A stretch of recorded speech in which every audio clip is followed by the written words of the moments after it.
Rome, January 21st, 300 for AD. She was 13 years old. The governor's son wanted her as his wife. She refused. They tortured her, tried to defile her, threatened to burn her alive. Her answer never changed. Christ is my only spouse. This is the story of Saint Agnes, the girl who chose eternity at 13 years old, and whose decision shattered the most powerful empire in history. Year to 91 AD, the Roman Empire stood at the apex of its power. The Colosseum roared with spectacles. Imperial baths gleamed with marble. Roads connected the known world from Britannia to Mesopotamia. Rome itself housed over 1 million souls, the largest city on earth, where pagan temples dominated every forum and emperors were worshipped as gods. But in the shadows of this splendor, something was growing that the empire couldn't extinguish: Christianity, in catacombs beneath the Via Salaria, Via Appia, and Via Nomentana. Believers gathered in secret, burying their martyrs and celebrating mysteries the pagan world couldn't comprehend. To be Christian in Rome meant living with death as your constant companion. Into this world, Agnes was born. Noble family, descendant of the powerful Claudia lineage, wealth, influence, guaranteed future. But her parents guarded a dangerous secret. They were Christians, and in a Rome that alternated between tolerance and savage persecution, that secret could cost them everything. From childhood, Agnes was educated in the faith.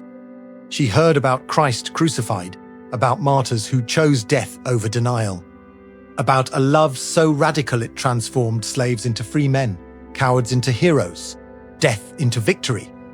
And something awakened in her, not imposed, but chosen. At 12 years old, when other noble girls were already promised in arranged marriages, Agnes made a private vow. She consecrated her virginity to Christ. "I already have a spouse," she would say. "He is invisible to eyes, but my heart knows him." In an era where women were currency for political alliances, saying no was revolutionary. But Agnes wasn't performing symbolism, it was total commitment. And she was beautiful, long hair that shone in the sun, serene face, eyes that radiated conviction beyond her years. Agnes's beauty didn't go unnoticed. Year 303, Emperor Diocletian unleashes the Great Persecution, the most systematic, brutal campaign to eradicate Christianity in history.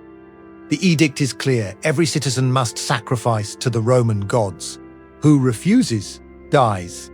Rome, which had been the stage for sporadic martyrdoms, becomes an open hunting ground. Christians arrested, properties confiscated, families destroyed.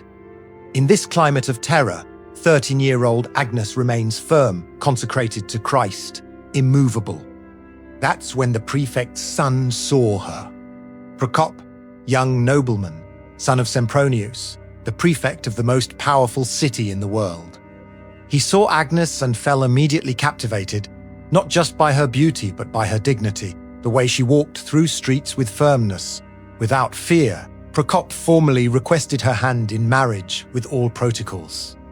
Perfect union, noble Christian family plus noble pagan family equals political peace. But Agnes said, "No, I cannot. I'm already promised." Procop insisted. "To whom? Tell me the name. My father can resolve any rival." Agnes responded calmly, "My betrothed is richer than any mortal, more powerful than any emperor. He loves me in a way no man can love. I've already given my heart to him. He gives me eternity." Procop didn't understand, or pretended not to. He offered riches, palaces, jewels, promises of comfortable life. Agnes remained firm. "All this is worth nothing compared to what my spouse offers me." The refusal was public, total humiliation. Procop, rejected by a 13-year-old girl, became ill.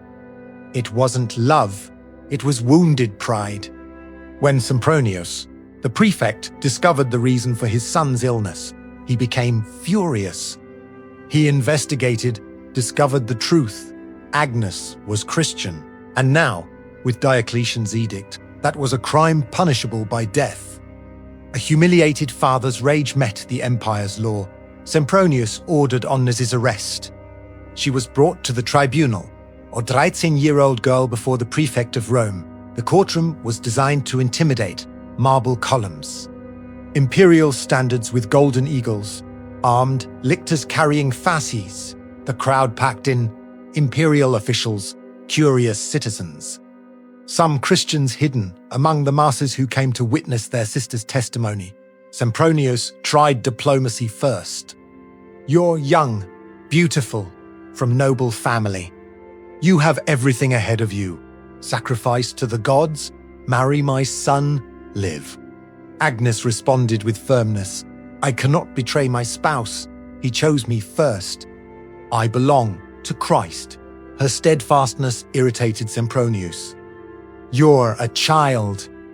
You don't know what you're saying, Agnes continued with unwavering conviction. I'm young, it's true. But faith isn't measured by years, it's measured by the heart. God measures the soul, not age. Saint Ambrose, writing just 70 years after her death based on eyewitness testimonies, recorded that Agnes possessed a maturity incomprehensible for her age, a serenity that couldn't be learned from books. Her words weren't those of a frightened child, but of a mystical bride defending her sacred bond. Sempronius changed strategy. He ordered torture. Soldiers stripped Agnes's upper garments and began flogging her. She didn't scream. She didn't beg. She only prayed. Her silence terrified the executioners.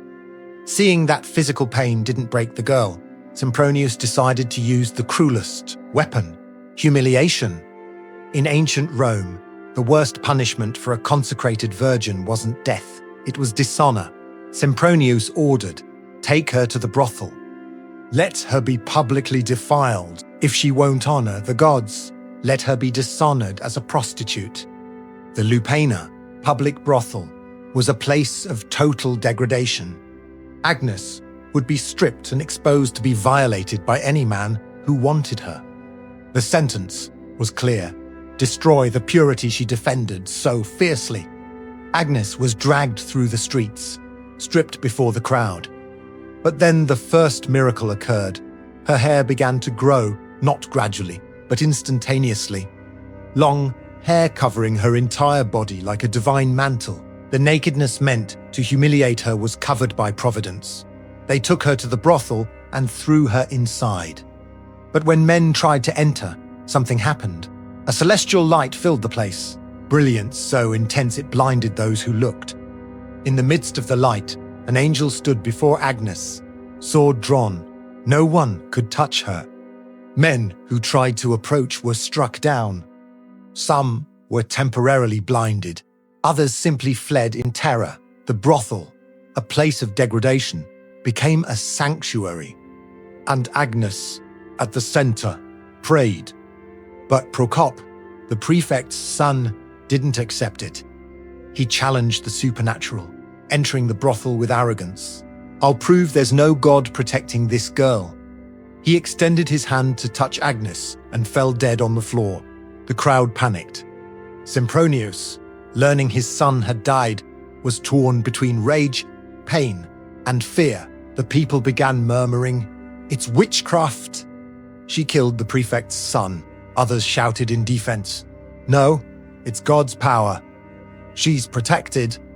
Sempronius, desperate, ordered, "Resurrect my son and I'll free you." Agnes knelt and prayed. Procop resurrected, rising from the floor alive. The crowd exploded in shouts. Half believed it was divine miracle. The other half claimed black magic. Sempronius was divided. Agnes had saved his son, but public pressure was unbearable. Kill the witch. She defied Rome. She must die. Sempronius, a coward, passed the case to the vice prefect Aspasius, an even crueler man. Aspasius didn't negotiate. He ordered the third attempt, the stake. They tied Agnes to a stake in the middle of the plaza. They lit the fire. Flames rose high. And then, another miracle. The fire divided, literally split in half. The flames burned soldiers around her, burned the wood, burned the ground, but didn't touch Agnes. She remained at the center, unharmed, singing hymns. The executioners panicked. The crowd was in ecstasy. Free her, God is with her. But Aspasius, furious and humiliated, gave the final order: kill her now. Behead her. A soldier approached, sword in hand, trembling. He had seen the miracles. He knew he stood before something supernatural. Agnes looked at him and said, "Don't be afraid. Finally, I go to my spouse." And she smiled. There was no desperation, no fear, only joy, like a bride running into her beloved's arms. The soldier, with trembling hands, raised the sword and beheaded Agnes like a sacrificed lamb. January 21st, 300 for AD, 13 years old. She died smiling. Saint Ambrose, who chronicled this based on direct testimonies, summarized the mystery with immortal words: "In a small body there was space for great wounds." She who wasn't old enough to be punished was already mature for victory. It was difficult to believe her as a witness who still couldn't be a defendant by age, but they believed her when she spoke of God.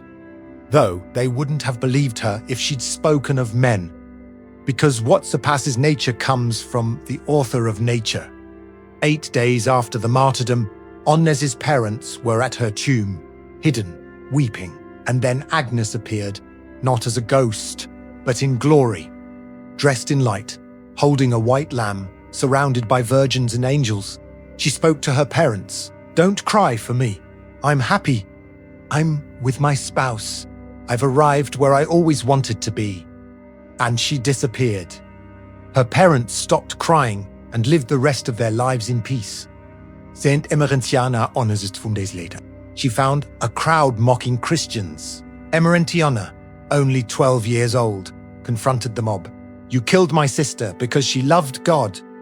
They stoned her to death, right there at Agnes's tomb. 2 girls, 2 martyrs, 2 witnesses. In the years following, the empire tried to erase Agnes's memory, but failed. Her tomb became a pilgrimage site. Christians went there to pray, seek intercession, celebrate courage. When Constantine legalized Christianity decades later with the Edict of Milan in 313 AD, the first thing his daughter Constance did was remarkable. Constance suffered from leprosy and went to Agnes's tomb to beg for intercession. After praying and falling asleep, she saw Agnes in a vision who said, "Act with constancy. As soon as you believe in Christ, you'll be healed." Constance awoke, cured of her leprosy. In gratitude, Constance commissioned the Basilica of Saint Agnes outside the walls, around 350 at Via Nimentana, one of the oldest churches in Rome. Agnes's body still rests there in a silver urn. And in Piazza Navona, where they tried to defile her, another church was erected, Saint Agnes in Agon. The brothel became a sanctuary. The place of shame became a place of worship. Before we continue, if Agnes's courage convicted you, hit the like button now. This tells YouTube to show this video to others who need to hear that faith can conquer the most powerful empire. Subscribe and turn on notifications. We create serious Catholic content about saints, martyrs, church history, and approved revelations. Content that challenges modern therapeutic Christianity with historical truth. In the description below, I've placed scholarly books about Saint Agnes and the early martyrs, complete with historical sources, archaeological evidence, patristic testimonies from Saints Ambrose and Jerome, and theological commentary. If you want to go deeper, to have documentation for skeptics who claim this is just legend, get those books. They'll transform how you understand martyrdom, purity, and courage. Links are in the description. Invest in truth today. There's something breathtakingly beautiful that happens every year. On January 21st, Agnes's feast day, 2 white lambs are brought to the Basilica of Saint Agnes in Rome to be blessed by the Pope or his delegate. These lambs are then raised by the nuns of the monastery of Saint Cecilia in Trastevere. Their wool is spun and woven to make the pallium, a white woolen band adorned with 6 black crosses that the Pope wears over his shoulders. It's also given to newly appointed archbishops as a symbol of their pastoral authority. The lamb, purity, shepherding, all connected. Agnes, whose name means lamb, died beheaded like a lamb. And to this day, lambs are blessed in her name to clothe the church's shepherds. The symbol meant to destroy her became the symbol that exalts her. Agnes's name was inscribed in the Roman canon, Eucharistic Prayer 1, the very heart of the Mass's liturgy, where it remains after 1,700 years alongside the most illustrious martyrs of the early church. Every time a priest celebrates Mass using the Roman canon, he pronounces Vis Filisti Perpetua Agatha, Lucy Agnes, Cecilia, Anastasia. Or 13-year-old girl's testimony is woven into the church's most sacred prayer, recited millions of times daily across the globe. For centuries, it was believed that the skull preserved in the Basilica of St. John Lateran belonged to Saint Agnes. Forensic scientists examined the relic. The results confirmed. Skull of a girl at 12 to 13 Agnes isn't legend, she's history. Archaeological excavations beneath Saint Agnes in Agon, in Piazza Navona, revealed remains of ancient Roman structures consistent with brothels from that era, corroborating the tradition about the location. Saint Jerome, writing from Bethlehem in the late 4th century, testified, Agnes's life is celebrated with praises in the languages and writings of all peoples. Old and young, even children sing her glory out. 1,700 years later, Agnes's name remains alive worldwide. In Brazil, there's an entire city called Santa Inês in Maranhão, founded in 1887, named because a woman in life-threatening childbirth made a vow to the saint. The birth was successful, and the settlement was baptized in honor of the young martyr. Collegio Santa Inês in Porto Alegre was founded in 1946 by the Sisters Scholars of Our Lady, educating 78 years of young people in the same values Agnes defended: conviction from an early age, purity of principles, courage to choose. Dozens of parishes across Brazil carry her name, families invoking her intercession, young people asking for courage, brides requesting blessing. Saint Agnes isn't ancient history, she's living present. Because of what she endured, Saint Agnes is patroness of purity and chastity, young girls and brides, and gardeners, symbolizing the cultivation of virtue. But most importantly, victims of sexual violence. Because she was miraculously protected when they tried to defile her, she now protects those who suffer that violence today. Agnes was 13, an age when today we choose what clothes to wear. She chose a cause worth dying for. She could have negotiated, could have pretended to sacrifice to the gods, could have accepted marriage and lived comfortably. But she understood something many never learn in 80 years of life: some choices define who we are forever. Jesus said, "Whoever loses his life for my sake will find it." Agnes lost 13 years of earthly life and gained eternity with Christ. And here's the radical part. She didn't die sad, she died joyful. Because purity isn't repression, it's freedom. Freedom to belong totally to God, without division, without negotiation. When you belong to God completely, nothing else can possess you, not threats, not torture, not death. Agnes was free at 13, in a way many never are in 80 years. Free from public opinion, free from pressure, free from fear. 1,700 years later, millions speak her name. Basilicas guard her memory. Lambs are blessed in her honor. Meanwhile, Sempronius, prefect of Rome, nobody remembers his name except as Agnes's persecutor, because in the end, only one thing remains. To whom did you say yes? This is the courage of Saint Agnes. This is Christ's invitation. Come, lose everything, gain everything.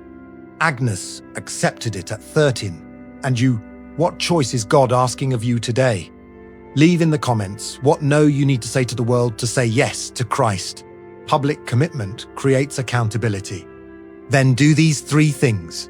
Subscribe for more saints, more martyrs, more truth that challenges comfortable Christianity. Check the description and get the books on Saint Agnes with historical sources and church father testimonies. Share this video because someone needs to hear that a 13-year-old girl defeated the Roman Empire with love. January 21st, Feast of Saint Agnes. Pray for courage. Choose freedom. Saint Agnes, Virgin and Martyr, Immaculate Lamb of the Lord, pray for us.